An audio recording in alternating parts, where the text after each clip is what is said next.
AB পার্টির জায়গা থেকে একটা বিষয় হইল যে 4 বছর পর পরে নির্বাচন করবার যে খরচ, আমাদের একটা নির্বাচন কন্ডাক্ট করতে আপনার 12 থেকে 16 হাজার কোটি টাকা দরকার হয়। এবং এটা যেটা করবে, রাজনৈতিক দলগুলো এই বিষয়ে তার বিশেষ করে যারা ক্ষমতায় যাওয়ার যোগ্য মনে করে নিজেদেরকে, তারা তাদের টার্মটাকে আসলে কমাতে চাইবে না। তো দুইটা সংকট আছে এখানে, বড় রাজনৈতিক দলের মতের বিপরীতে গেলে কোনো সংস্কার করে লাভ যেমন হবে না, আর খরচেরও একটা বিশাল বাস্তবতা আছে। তাই এটা নিয়ে আলাপ চলুক। আমরা বোধ করছি যে অধিকাংশ রাজনৈতিক দল অংশীজন যেটা মনে করে সেই ভিত্তিতে একটা ঐক্যমতে আসা সম্ভব।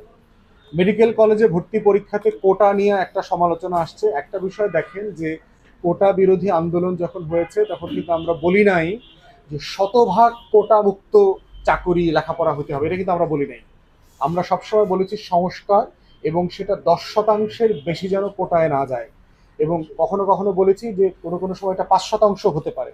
সেখানে আমাদের যারা সংখ্যালঘুরা আছে, আমাদের পাহাড়ি জনগোষ্ঠী আছে, আমাদের উর্দুভাষী বিহারি অথবা উর্দুভাষী বাংলাদেশি জনগোষ্ঠীরা যারা এখানে থাকছেন, এখানে সাঁওতাল মারিন্ডি আছে, এখানে সাঁওতাল কমিউনিটি আছে, চা বাগানের শ্রমিকরা আছে, পুরান ঢাকার হরিজন কমিউনিটি আছে।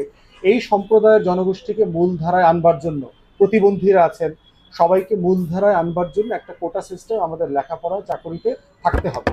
এবং সেটা টাইম টু টাইম আমরা রিভিউ করব যে কত শতাংশটা ন্যায্য, এবং লোক পাওয়া না গেলে ম্যারিট থেকে সেটাকে ফুলফিল করে ফেলতে হবে। অতএব চাকরি এবং লেখাপড়াতে শতভাগ কোটা থাকবে না এমন রাষ্ট্র সম্ভব না। কারণ পিছিয়ে পড়া জনগোষ্ঠীকে এগিয়ে নিয়ে আসবার একটা রাষ্ট্রীয় দায় দরদের রাজনীতি আমরা আমরা করব, এবং এটা করে যেতে হবে। ধন্যবাদ। আমি যেটা বলছিলাম, আপনারা হয়তো ভুলে গেছেন। আওয়ামী লীগ এবং হাসান মাহমুদ আপনাদের সাথে আবার কাজ করতে চায়।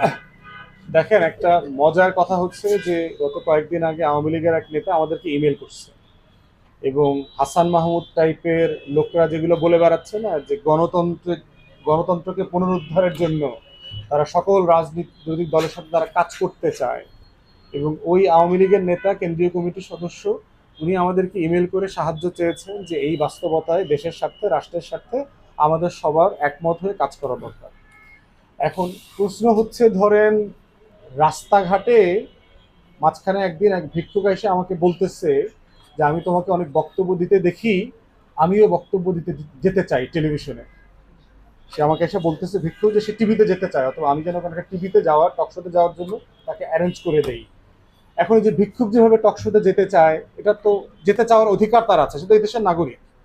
এই ভিক্ষুকের টকশোতে যেতে গিয়ে আমার মতো কথা বলার অধিকারটা যেভাবে ক্লেম করতেছে না, ওই হাসান মাহমুদ এবং আওয়ামী লীগের নেতারা যারা ইমেল করে বাংলাদেশের রাজনৈতিক দলগুলোর সাথে একসাথে কাজ করার অধিকার দাবি করতেছে, তাদের দাবিটা একটু এরকমই হয়ে গেছে আর কি।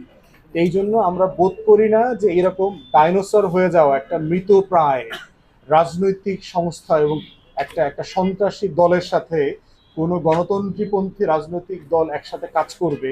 এটা একটা মানে আমাদের চিন্তার আলোচনার মধ্যে নাই।